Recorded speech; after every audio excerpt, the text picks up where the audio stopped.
안녕하세요. 평화를 사랑하는 세계인으로 문선명 총재님 자서전입니다. 오늘은 296쪽에서 302쪽까지 훈독하겠습니다. 제목은 땅은 나뉘어도 민족은 나눌 수 없다입니다. 한반도는 지구의 하나 남은 분단국가입니다. 우리에게는 한반도를 통일해야 할 책임이 있습니다. 두 동강이 난 조국을 이대로 후손들에게 물려줄 수는 없는 노릇입니다. 한민족이 둘로 나뉘어 서로의 부모 형제를 만나지 못하고 산다는 것은 있을 수 없는 슬픔입니다. 남북을 나누는 38선이나 휴전선은 사람이 그은 것입니다. 땅은 그렇게 나눌 수 있지만 민족은 나눌 수 없습니다. 반백만이 넘게 나뉘어 있으면서도 우리가 서로를 못 잊고 그리워하는 것은 하나의 민족이기 때문입니다. 우리 민족을 백이민족이라고 합니다. 백의 흰 옷은 평화의 색입니다. 따라서 우리 민족은 평화의 민족입니다. 일제강점기 시절 우리나라 사람, 중국 사람, 일본 사람이 만주나 시베리아 땅에서 서로를 죽이고 살리고 하던 중에도 한국 사람은 몸에 칼을 지니고 다니지 않았습니다.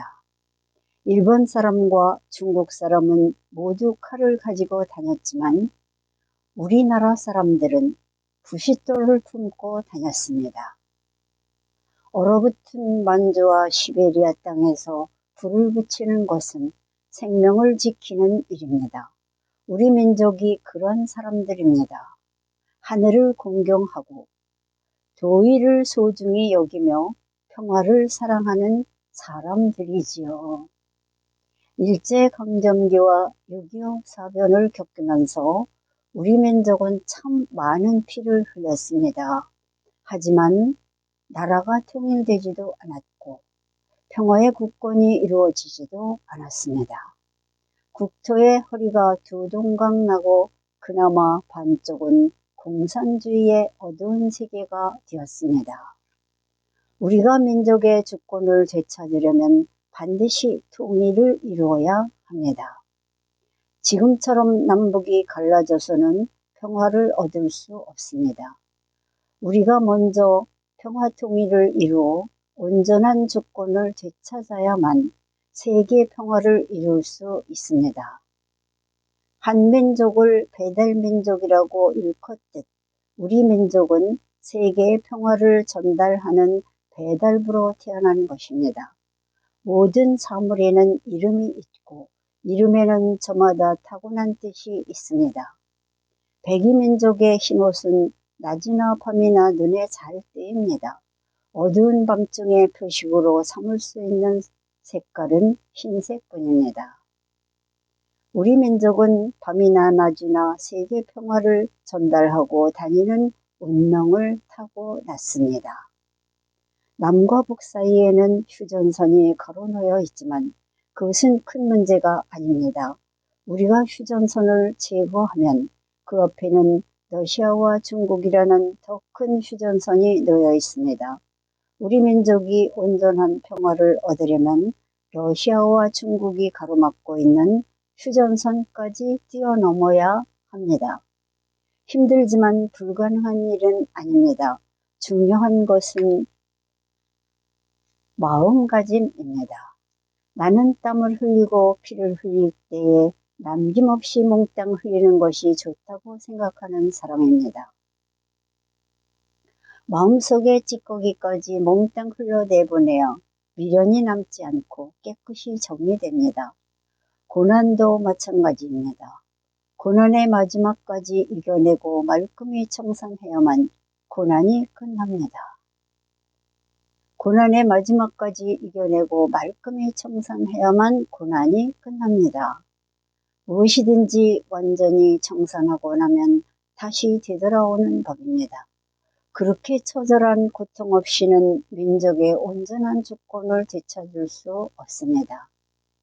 지금이야 다들 평화통일을 이야기하지만 내가 평화통일을 주장하던 때는 반공법과 국가보안법이 무서워 감히 평화통일이란 말을 사용하기조차 겁났던 시절이었습니다. 나는 그때부터 줄곧 평화통일을 주장해 왔습니다. 지금도 누가 어떻게 해야 한반도가 통일됩니까? 하고 물으면 내 대답은 한결같습니다. 남한 사람이 남한보다 더 북한을 사랑하고 북한 사람이 북한보다 더 남한을 사랑하면 오늘이라도 한반도는 통일됩니다. 1991년에 목숨을 걸고 북한 땅에 들어가 김일성 주석을 만난 것도 모두 그런 사랑의 밑바탕이 있었기에 가능한 일이었습니다. 그때 나는 김일성 주석과 남북 이산가족 상봉, 남북 경제협력, 금강산 개발, 한반도 비핵화, 남북 정상회담 추진 등에 대해 합의했습니다. 반공주의자가 공산국가에 들어가 남북통일의 물꼬를 트리라고 아무도 생각하지 않았지만 나는 세계를 깜짝 놀라게 했습니다. 나는 김일성 주석을 만나기 전 평양의 만수대 국회의사당에서 피는 물보다 진하다는 주제로 2시간에 걸쳐 강연을 펼쳤습니다. 그날 내가 북한 지도층을 상대로 힘줘 말한 것은 사랑에 의한 남북통일 방안입니다. 김일성주의로 무장된 북한의 지도층을 앉혀놓고 내 식대로 말해버린 것입니다. 남북은 반드시 통일돼야 하는데 총칼로는 하나가 될 수 없습니다. 남북통일은 무력으로 이루어지지 않습니다. 6.25 동란도 실패했는데 또 무력으로 어떻게 해보겠다는 생각은 어리석은 일입니다. 여러분이 주장하는 주체 사상으로도 남북을 통일할 수 없습니다. 그럼 무엇으로 통일이 될까요? 이 세상은 사람의 힘으로만 움직이는 것이 아닙니다. 하나님이 계시기 때문에 절대로 인간의 힘으로 어쩌지 못합니다. 전쟁과 같이 악한 경우에도 하나님은 섭리하십니다. 그러니 인간이 주체가 된 주체 사상으로는 남북을 통일할 수 없습니다. 통일된 조국을 만드는 것은 하나님주의로만 가능합니다.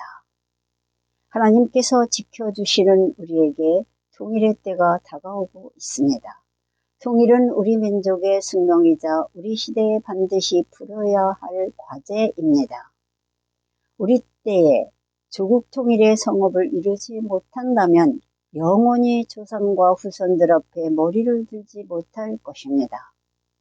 하나님주의가 무엇입니까? 하나님의 완전한 사랑을 실천하는 것입니다. 남북을 통일하는 데는 좌익도 안 되고 우익도 안 됩니다. 두 가지 사상을 조화시킬 수 있는 두익 사상이 있어야만 가능합니다. 사랑의 길을 가려면 전 세계 앞에서 남침 사실을 사과해야 합니다. 북한이 남한에 심어놓은 고정간첩이 2만 명이나 되는 것으로 알고 있습니다. 그들에게 지금 당장 자수하라는 지령을 내리십시오. 그러면 내가 그들의 사상을 바로잡는 교육을 하여 남북의 평화통일에 기여하는 애국자들로 만들겠습니다. 나는 의사당 테이블을 주먹으로 내리치며 강력하게 이야기했습니다. 그러자 내 연설을 듣고 있던 북한 측의 윤기복 위원장과 김다련 부총리의 얼굴이 무섭게 굳어졌습니다. 그런 발언이 내게 어떤 위험을 불러올지 모르지 않았지만 할 말은 해야 했습니다. 단순히 그들을 자극하기 위해서가 아니라 그날 내 연설이 김일성 주석과 김정일 위원장에게 곧바로 보고된다는 사실을 너무나 잘 알고 있었기에 우리의 뜻을 전달하려 일부러 그렇게 말했습니다. 연설이 끝나자마자 수행원들의 얼굴이 파랗게 질렸습니다. 북한 사람들 중 몇몇은 어떻게 그런 소리를 함부로 할 수 있냐고 정색을 하며 항의하기도 했습니다. 연설 내용이 너무 강해서 저들 분위기가 별로 좋지 않습니다 하며 식구들이 걱정을 했습니다. 하지만 나는 단호히 말했습니다. 내가 여기를 왜 왔는가? 북한 땅을 구경하러 온 것이 아니다. 여기까지 와서 할 말을 안 하고 가면 천벌을 받는다. 설령 오늘 연설이 별미가 되어 김주석을 만나지 못하고 쫓겨난다 해도 할 말은 해야 한다. 그 후 1994년 7월 8일 갑자기 김일성 주석이 사망했습니다. 당시 남북관계는 최악의 국면이었습니다. 한국 땅에 패트리어트 미사일 배치되고 미국에서는 영변의 핵시설을 파괴시키라는 강경파가 득세하면서 금세라도 전쟁이 일어날 듯 상황이 급박했습니다.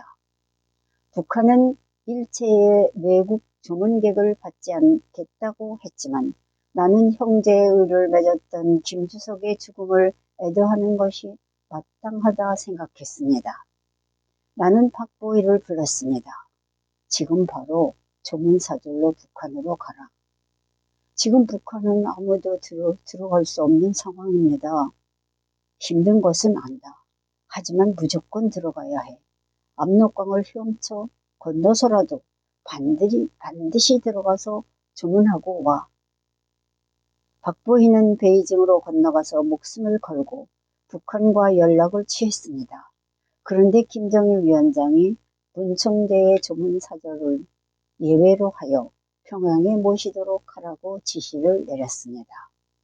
평양에 들어가 조문을 마친 박보희를 만난 김정일은 부친께서 문총재님이 조국 통일을 위해 쓰고 계신다고 늘 말씀하셨습니다. 잘 오셨습니다 하고 정중하게 인사했습니다. 1994년 한반도는 언제 어디서 펑 하고 터질지 모르는 위기 상황이었습니다. 바로 그때 김주석과 맺은 인연 덕분에 한반도의 핵 위기를 무사히 넘겼다는 것을 생각하면 그때 조문은 단순한 예절에 그친 것이 아니었습니다. 내가 김주석과의 만남을 소상하게 소개하는 것은 사람과 사람 사이의 신의에 대해 이야기하기 위해서입니다.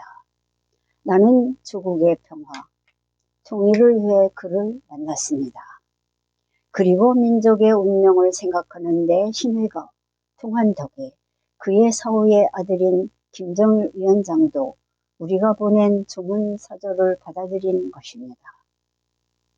진실한 마음으로 사랑을 나누면 넘지 못할 벽이 없고 이루지 못할 꿈이 없습니다.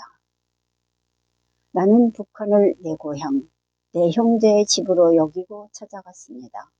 무엇을 얻기 위해서가 아니라 사랑의 마음을 주려고 한 것입니다.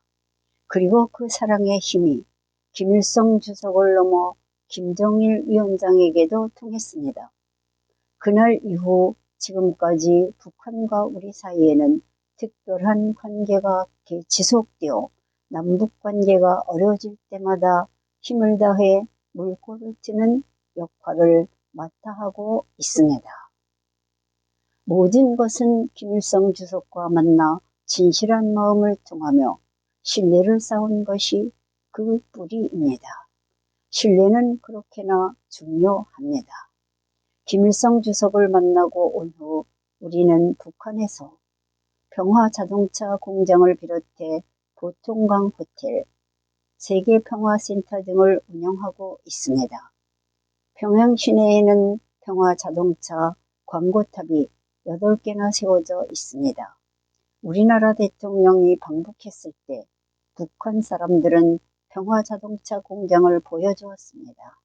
대통령과 함께 방북했던 재계 인사들은 보통강 호텔에 묵었죠. 북한 땅에서 일하는 우리 식구들은 일요일마다 세계평화센터에 모여 예배를 드립니다. 이런 일들은 남북의 평화적인 교류와 통일을 위한 평화활동들이지 경제적인 이득을 얻기 위한 사업이 아닙니다. 민족적인 사랑으로 남북 통일에 이바지하고자 하는 노력의 일환인 것입니다. 오늘은 여기까지 하겠습니다. 경청해 주셔서 대단히 감사합니다. 늘 건강하십시오.